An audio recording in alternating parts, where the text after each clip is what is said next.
Hey friends, welcome to the Johnson City Living Podcast, where we learn about the people, places, events, and flavors that make Johnson City just a lovely place to live. I'm your host, Colin Johnson, with the Colin and Carly Group and Keller Realty. I sell houses on the regular. That's my main job, but podcasting is just a lot of fun and a blast getting to know people too. So welcome to the podcast. It's a beautiful, frigid March day here in Johnson City, but it's like 32 degrees right now, and it's going to be 75 here in a couple of days. So I'm excited for you guys to get to know my new friend, Hannah Dederick with Blue Willow Bridal and the Willow Room. Did I say your last name correctly? Dederick. Sorry. See, I already screwed it up. But she's really sweet. You're going to get to know her. And welcome to the podcast, Hannah. Thanks for coming on. Thank you. Thanks for having me. You had said you've been on lots of podcasts, so you're a pro, right? Yeah, so many. First podcast. So first things first. Let's ask you, what do you love about Johnson City? Johnson City Living Podcast. Everybody wants to know, like, what's the best thing in Johnson City in your mind? What I love about Johnson City, so much. I love how big and small it is at the same time. Mm-hmm. We have like a great community down here just so many businesses support each other. Vocally, show up for you, and it's felt like that since the day I moved here. But I also just feel like Johnson City's thriving and growing, but also small enough that you just feel like you have a shot here. Yeah. Like even the smallest dream, you feel like there's room for it to grow here, which is what I love and is really why I'm here. So that's a great perspective. I haven't heard that yet, but I love it, and I do believe it's true. Like, we're small enough to... You can do whatever you want, and I think if you want to hustle, right, you can do. It can happen here. You can make it happen anywhere, I think. Yeah. So, but Johnson City does have a good space to grow stuff, so it is cool, and we're up and coming, and you're right there in the growth point. So, where did you grow up? I grew up in Elgin, South Carolina. Elgin, South Carolina. Mm-hmm. Where is that in relation to bigger town, like a Charleston or a Columbia? It's like 25 minutes, or outside of Columbia. So it's near. A lot of people know where Camden, South Carolina is. So right around there. Yeah, in between Columbia and Florence. Okay. Yeah. I've been through there a bunch because we go to the beach a lot. Carly and I are always checking off the stops on the way. How did you get to Johnson City from Elgin? Like, tell us your story. So a few years ago, I managed a bridal store in Lugoff, South Carolina, and I would vacation in Maggie Valley a lot. I would vacation with the family, actually, that owned the bridal store. Oh, cool. Because it was family-owned, and I didn't get vacation days, technically. It was all family that owned it and worked there, so they just shut down for family vacations, and that was my vacation. So they just became family to me, so I started just taking vacation with them. And they would go to Maggie Valley a lot, and so I would go there. Well, then I ended up just going there on my own, and I took my mom there probably almost 4 years ago now. And I've just always been, which I didn't know, but I figured out I've always had an entrepreneur-geared mind. Mm-hmm. And so I was just ready to do something on my own, and I decided I thought I could own a bridal store my own, and I'd managed that one for a couple years, and so I just needed the place to do it. So long story short, I actually just went back home and Googled bridal stores in North Carolina because I knew I wanted to go back to the mountains if I moved, and I was just looking for a city with the least amount of red dots of bridal stores. Gotcha. And that could support one. Yeah. And ended up seeing Johnson City right over the border, obviously, and it only had one red dot, and it was David's Bridal. Yeah. And I was like, there's no way that's right. 60,000 people, and there's only one bridal store. But that was the only one. So there used to be Massengales, which I did found out. I used to get it, like, that's where the guys would go get tuxed up for proms and stuff. Yeah. So I went to Massengales a long time ago. So many of my brides, their moms tell me that's where they got their dress, and that's, it was huge here, but they had been out, when I was looking, they'd been closed for about 2 years, so David's really was the only store here, so I found a spot, and I moved up here like 3 months after that. dream started. And that's like brilliant, good move for you to look at. I had a friend, John Mark Woodard, he told us to look for the hole in the market, and it's called a créneau. And so if you can Okay. find the créneau, like a hole in the market, like, oh, I'm looking at Johnson City and there is no pistachio ice cream store, right? So Yeah. I'm going to open my own pistachio ice cream store. And so, Okay. whatever that is, but found anyway, the that was créneau. genius. You did. Good job. Good job. So how long ago did you arrive in Johnson City? So I started looking for spaces in September of 2019, and then I found this y'all's next door. Right. Actually, found that space, and I came to look at it and signed the lease, and I moved up here November 11th of 2019, and I opened on December 3rd. December 3rd, 2019. And then a lot of stuff happened in between then, right? Yeah, so I opened, obviously, And then closed. COVID hit in like 3 months, and I had to close. Yeah. How hard was that, like, with your dream? It was tough, but I always tell people, number one, from taking a dream and manifesting it so quickly in such a short amount of time, and just like throwing my whole life off track that I'd built back home and just moving here to a city where I didn't know anybody and opening a store. And it was a lot in 4 months. And so by the time COVID hit in March, I don't know. I mean, COVID wasn't a blessing by any means, but I took that month off that I had to be closed and just took a break, mental break, and it was nice. And my only goal when I opened for my first year was to break even. And so I always told people, they were like, gosh, I mean, how did it affect your business? And I said, well, I guess technically I could say it didn't.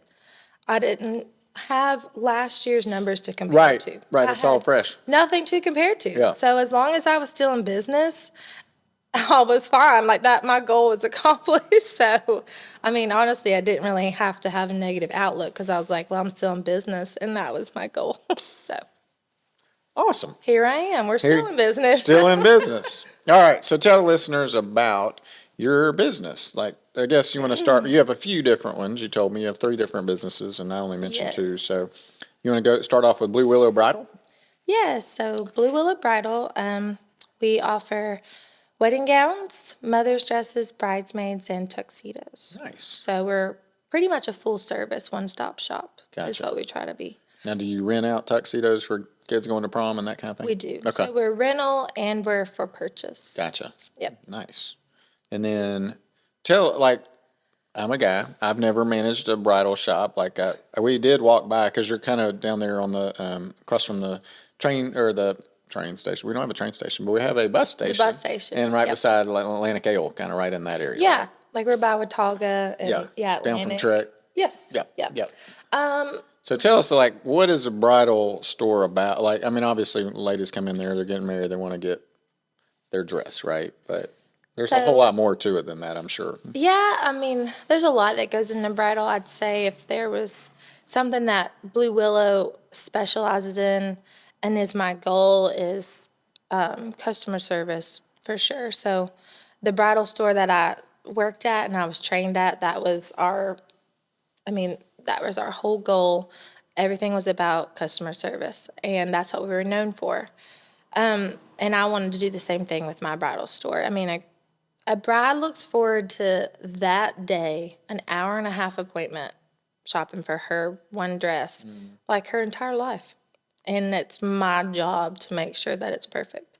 So, and we take that very seriously. Yeah, that's a big deal. So, I mean, pretty much Blue Willow, we only have 2 dressing rooms. And so during the week, we're open Tuesday through Saturday, and Tuesday through Friday, we only have 1 appointment at a time. So when you make your appointment, it is fully about you. No one else is in the store but you and your group. So you have our full time and attention for an hour-and-a-half of your appointment. So I don't think it really gets more one-on-one or more full service than that. Saturdays, we do have 2 appointments at a time, but we have separate viewing areas, and we have 2 consultants, so you still get full attention from one consultant. And yeah, we try to just make that whole process simple, easy.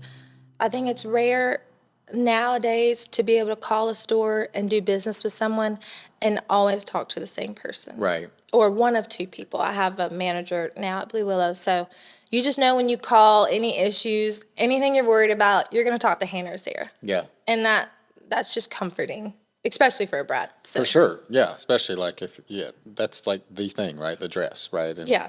they're like, the dress. you got to have the one thing The dress. for that day. Yeah. And it better be that. Yeah. I don't care if y'all show up or not. I was about to say, I gotta a be lot good. of things could go wrong, but, But- if the bride feels beautiful and she's happy, and I think she can manage a lot of other things during her day as long as she feels put together. Yeah. Yeah. Tell me, like, because this is just Mitch will be over there nodding his head probably too. Like, how many dresses what's the average dress trying on? Like, what does that look like? Numbers? Like, is it 10? Is it 2? Is it 15? I don't know. I'd probably say 10 to 15. 10 to 15. Honestly. Yeah, I'd Gotcha. say it depends too on if we get a girl who's come in and we're the first bridal store she's been to, Oh, I gotcha. or if we're the second or third. Right. So, she's already kind of ruled out some stuff. right. Sometimes if we're the second or third, she's figured out what she wants and she's trying to find it. Gotcha. So sometimes that takes a lot less dresses. Whereas if we're the first stop for a bride, we might be trying to go through 5 to 8, figuring out what she wants. Yeah. And then we've narrowed it down and can go, through just a few more. Okay. Now, you've been doing this a while. Like, how long have you been in the bridal total now?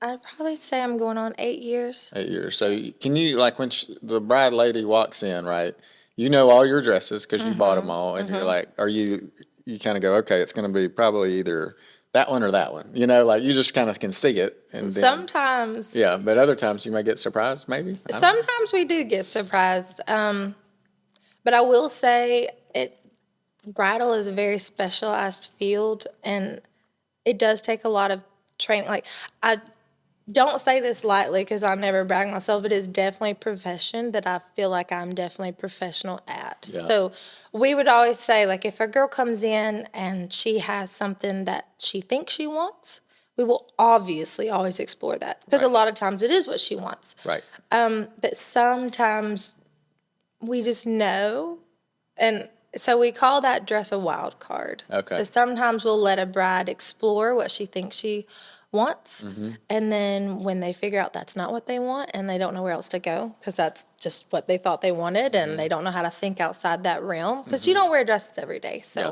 most of the time a girl comes in and wants a dress similar to kind of the style she wears every day. Yeah. And a lot of times it's complete opposite. So then we'll just say, hey, do you mind if we just pull a wild card? Because just from seeing her try on and figuring out her taste and her once in body your type, demeanor, and like we you just say, can know, like, I've got a dress for you. Oh. And a lot of times it's, a lot of the times one. that's the one, and that's the wild card pull. So, That's cool. yeah. But sometimes a girl does come in, she knows what she wants, and then she puts it on, and that is what she wants. Yeah. So, those are easy.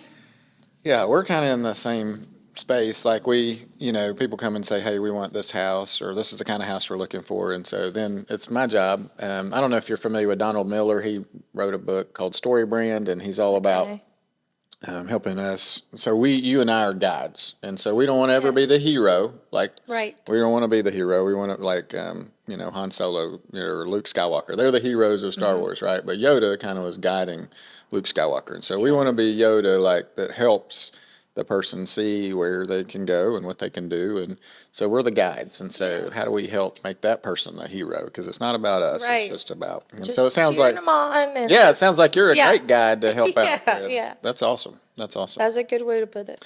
Okay.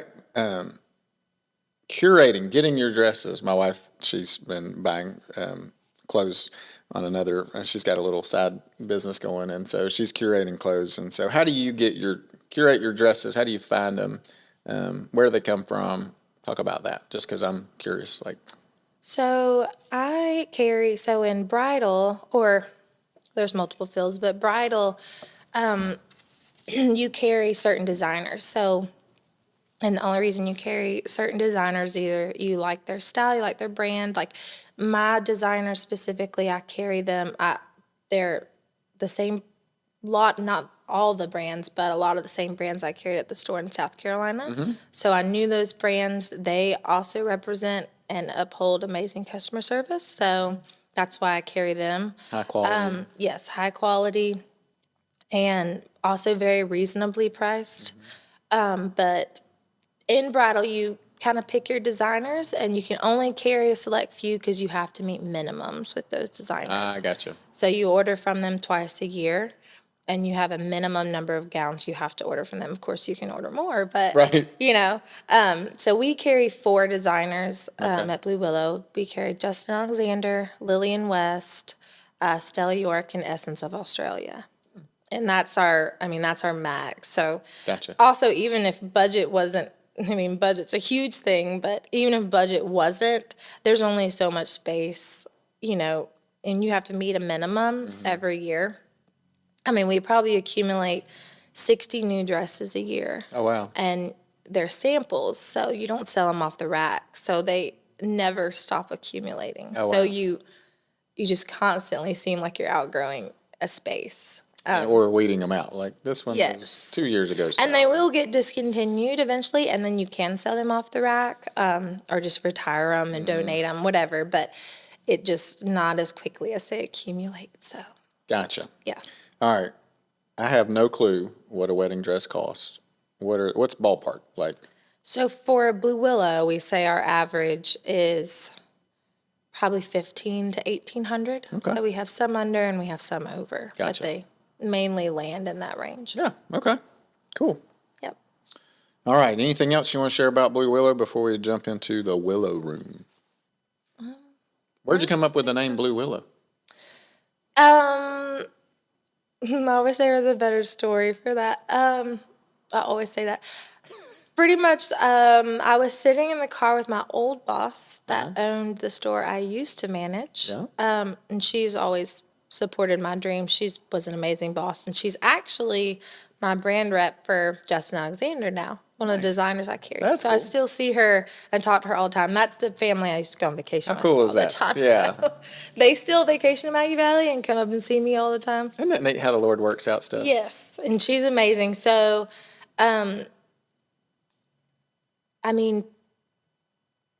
pretty much, I lost my train of thought. Where you were going with the name. How did we come up with Blue Willow? So you're sitting in the So car we were with your sitting in boss. the car when we were coming up. She supported it. She had recently sold Evelyn's. And I wanted something blue in the name just because something blue is huge Oh, right. in the bridal world. Something borrowed, something. So, and then we were just we took that. We were just blue something. And obviously bridal's a good way to end it. And then finally I was like, she was like, what are some of your favorite things? Like, what's your favorite flower? What's your favorite tree? What's your favorite, there's plenty of things. And I was like, willow tree. And then it was like, she said, well, about Blue Willow. We were just naming a million things. I was like, that's it. And she's like, what was it? And I was like, Blue Willow. And she was like, Blue Willow Bridal. I was like, yep, that's it. That's it. And then that Lock was it in. the name. Yep, Final answer. that's it. That's great. I love it. I love it. Okay, cool. All right, so you're obviously not too busy with the bridal thing. You want to open up an event space, right? And so Yeah. let's go talk about the Willow Room. And you're busy with that now, too. Yes, so the Willow Room is kind of in its beginning stages. So I just acquired that space in January. Okay. So, or maybe technically December, but Charlotte's Florals is what it was previously, and what a lot of people know it as. And honestly, it's still Charlotte's Florals to me in my head, because we connected. She opened right about the same time Blue Willow did. Okay. And she set up in my shop a couple times, and we've supported her. I've set up in her space a couple times because she ran her flower business out of there, but she also rented it out as an event space, and she did markets there, and it was just like a community space. And everyone loves that space. Yeah, it's really Anybody that knows of it loves that space. So when I used to get my car worked on there a long time ago. yes, so I know a lot of people that know it as the That's how old garage I that am, it used right. to be. Yeah. Yeah. Yeah. So I've only ever known it as Charlotte's, but when her and her husband got pregnant, and so since I'd set up there, and we've just talked a lot over the past couple of years. She knew I loved that space, and I had opened Hunter Blue in Irwin, and I had talked about possibly opening a Johnson City location. And so she reached out to me when she was thinking about closing Charlotte's and was like, would you be interested in taking over my lease for it? And so, me and Matt talked about it for a little while, whether I should take on a third business, and we did. We decided to take the leap and do it. So I had the first mindset that it could possibly be a second location for Hunter Blue, but then I just realized I didn't have the manpower or the time to commit to a full-time operating boutique in Johnson City. So we're kind of doing both. So the plan and what it has already been, the events have kind of taken off. So I opened it up as an event venue. It doesn't even have a website yet. So we're creating that this week, actually. You're hearing it here, cutting edge on the Yeah, podcast. yeah. So the website has supposed to have been up, and it's not. Things take precedence, and so anyway, it's been rented out as a event space. We've already done a market there. We'd like to do many more markets there. Those were a hit at Charlotte's. It supports local businesses, local vendors, especially small businesses with people that have full-time jobs and operate their businesses out of their homes. Yep. Markets are a great way for them to set up and sell, to the community. So I still want to do markets there, but I also want to use it as a Hunter Blue pop-up. So we would like to create a calendar where Hunter Blue pops up regularly in certain days, so she still has an established presence here in Johnson City, but it's not full-time. Gotcha. So it's kind of a community space with lots of different options. Yeah. Sounds like but its main is a small event space, and that's what it's been rented out for: baby showers, rehearsal dinners, micro weddings. That's cool. So yeah, that's fun. Yeah, it's had a couple weddings there when Charlotte owned it. Yeah. And it's precious. Neat. I always like going across the street to the Shamrock, well, kind of diagonally, and they make an unbelievable milkshake. Yeah, and Jack's actually who owns it. So Oh, does that's he? my I didn't know that. Yes. I love Jack Cox. He's such a good dude. Yeah. Jack, you should come on the podcast. He is such a good I'll guy. talk to him. Yeah, I love going in there just because you smell the tobacco too. Yes. Yeah, it's just. Going in the Shamrock is one of my favorite things to do. Yeah. So anytime I need a key made, I usually go there because they make it old school style where they still are grinding it like the way they used to do it. So. Yeah. All right, so so that's Charlotte or Old Charlotte's, which is now the Willow Room, and then we've got Hunter Blue, and that's in Irwin. That's in Irwin. Tell us a little bit more about that. So Hunter Blue, that was my second endeavor. I was actually looking, because I told y'all I lived upstairs of y'all's space right here when I first moved to Johnson City, and I lived here for the first year and a half, and then I found Irwin in my time here and wandering around. And Isn't it just a cool little town? I love Irwin. Yeah. But Irwin reminds me a lot of Elgin, where I'm from. So it's very small. I know Johnson City's probably a small, big city, but it was still a big city to me. And so Irwin, it was very convenient being above my store for the first year, extremely convenient, and being so close. But Irwin's a lot quieter. So it feels a lot more like home. But I do live above my store in downtown Irwin as well. Oh, cool. But it's a lot smaller. So when I moved to Irwin, Matt was my fiance was looking to possibly purchase a building. And so I was like, well, if you end up buying this building, I could open my business downstairs, and then I'm looking to move, so I'll just rent upstairs from you too. Maybe you'll give me a deal on rent. Yeah. Since we're getting married and stuff. Yeah. He got a good deal on a fiance and vice versa. There you go, right? It's a win-win. It was great. People helping people. So we ended up doing that, and Hunter Blue was actually supposed to be a second bridal store, because that's my area of expertise. Sure. Fashion, regular women's wear is not my area of expertise, but I just, 3 months out, I just switched gears, and I love Irwin, and the community down there is also very strong. They have a strong will to want to grow, and the only reason I originally wanted to open a business in Irwin. It's very small. It's still very much the underdog, but with a lot of potential. And they have the will to grow. And they've taken such great care of their downtown. They have done a great job. It's with amazing it. Yeah. down there. And it's beautiful. And so the idea behind opening a business there was bridal is we're by appointment.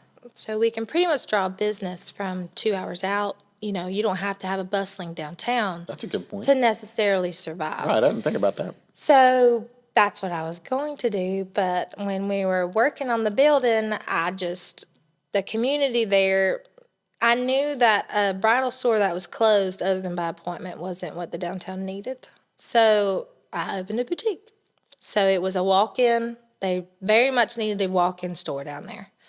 And so that's what we are. And now my goal for that new business is just to break even. So, and I told Erwin, I was like, you know, if I can break even here, then I'll do it. Yeah. You know, so that's what we're doing, you know. And Erwin has very much supported Hunter Blue. I mean, she's done even better than what I ever thought a walk-in store down there has. And I'm very thankful for the community there and how they support us. So, yeah, we're doing well. But that is a learning curve. So Aslan, who is on here before, that is her professional field. Right. And she is amazing at it. And it is I am learning as I go. Yeah. And I think, you know, and everybody, I don't think you ever figure it out. So I'm a few trips down around the sun past you for sure. And so bridal is a well-oiled machine, and the boutique world is not for me. So yeah. So you're figuring it out though. But that stretches you, I think, and it helps you grow. And so and it shows you like, oh, I love this or I don't, you know. And so I do love clothes, and I love fabrics, and I love fashion. It's just you would not think that those bridal and that field would be so far apart. Well, I think it's hard, right? Because I mean, you could have any size person or age person come in and get a bridal dress, and you're looking at samples, and so you can then order one, I'm assuming, right, that's close to that. But instead, if I walk in off the street, you're like, hey, dude, we only have pants that are, 30 inches long, and I'm sorry, you don't have it, and so I can't help you today, and so to have enough inventory, and Carly was talking about this too, to have enough inventory to match up with everybody, it's tricky, sometimes. So that is one thing I've learned very quickly was you have to figure out what your style is and be true to who you are. Yeah. Because you cannot please the masses. No. And in bridal, it's easier to please the masses. So, but fashion, you cannot buy to suit everyone's taste. Yeah. So you have to stay true to who your taste is, because that's the only way you can buy, true to who you are and true, very just good style and represent a store so it looks cohesive. Right. And so I had to learn very quickly I can't please everyone, and that is okay. Yeah. Right. You can't please everybody. That's why there's a mall, and that's why there's hundreds of other boutiques. I mean, even me and Aslan, I love Aslan, and I love her style. Our stores are very, very different. Yeah. And honestly, they would complement each other. If we are both downtown here, they would complement each other very well because we are very different. That's cool. Yep. Cool. Okay. You mentioned the family that you kind of worked with. Who else has influenced you over the years while you're getting into your business? Probably, honestly, my parents, I guess. I guess my mom and dad worked, they both worked at Nationwide, actually. Oh, cool. My whole life. And then my mom retired on disability because she got MS when I was like 12. So she was at home a lot almost all through high school. And then my dad started working from home. And so they were both at home a lot.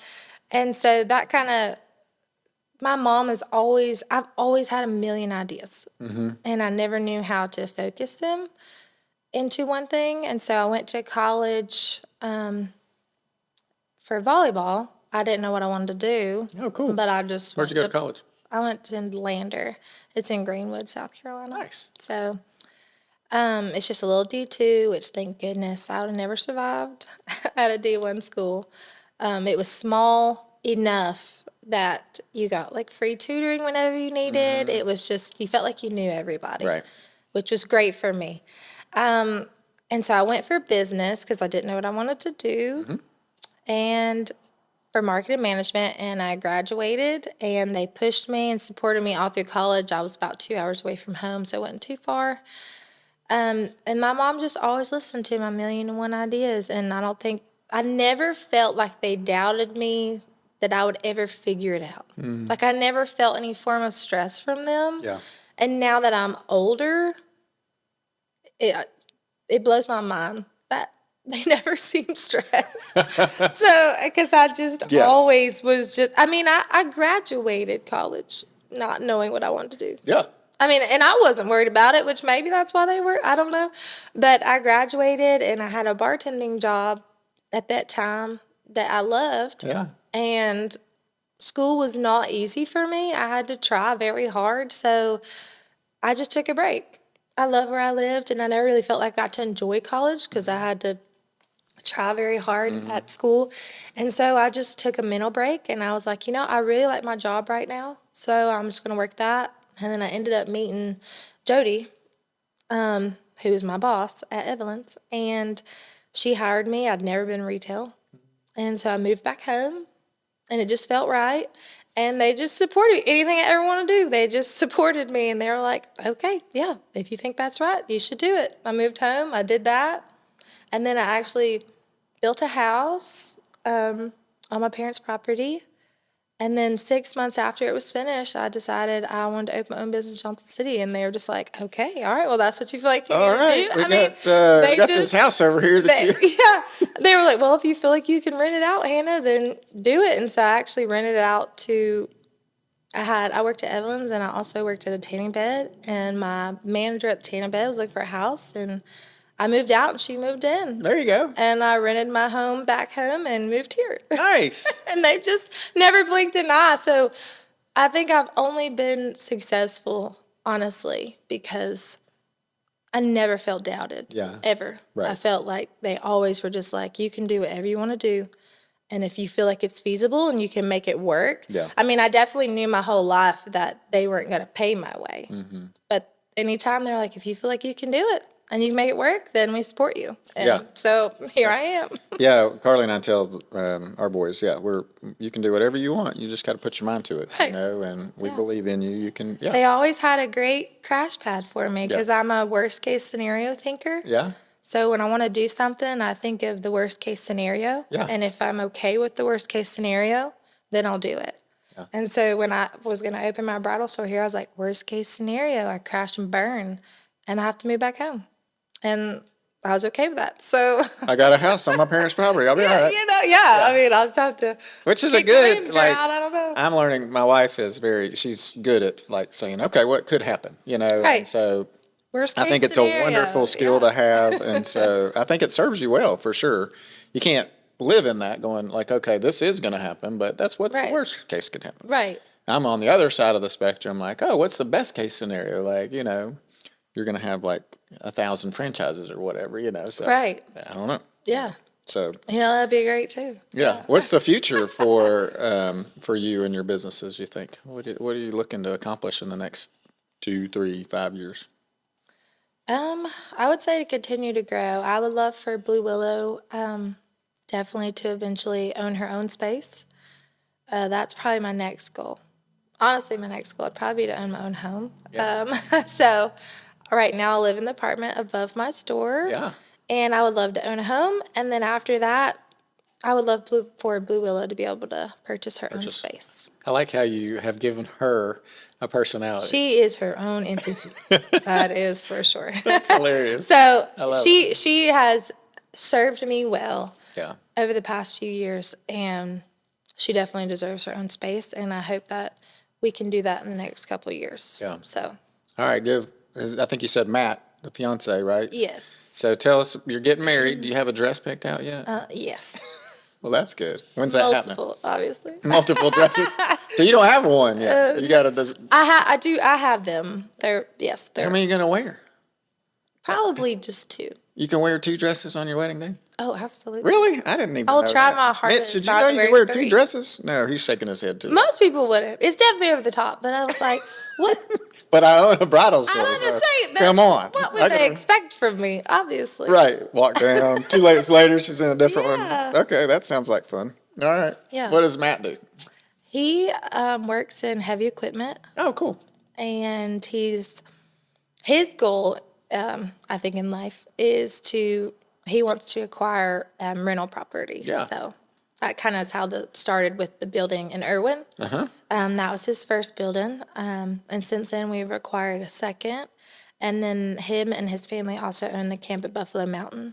Cool. So his dad owns the heavy equipment business, and that's where he's at today. So they also, You want to give him a shout out in case anybody wants to go buy heavy equipment? they don't need any more work. Oh, he's going to be like, No, they work for 2 contractors in Oh, the I area. gotcha. So they Gotcha. just build like the footers for houses and Oh, stuff nice. like that. Yeah. Gotcha. So Okay. that's what they do. Cool. Yeah. So they're more Those like guys are- contract workers, Yes. but Gotcha. I didn't know if they were selling heavy equipment. No, You no. need a big old bulldozer. no, Oh, man. they Okay. move dirt. They move dirt. I like it. It needs to be moved. He moves dirt, and then they own that's actually how we met. The camp at Buffalo Mountain's a wedding venue. Okay.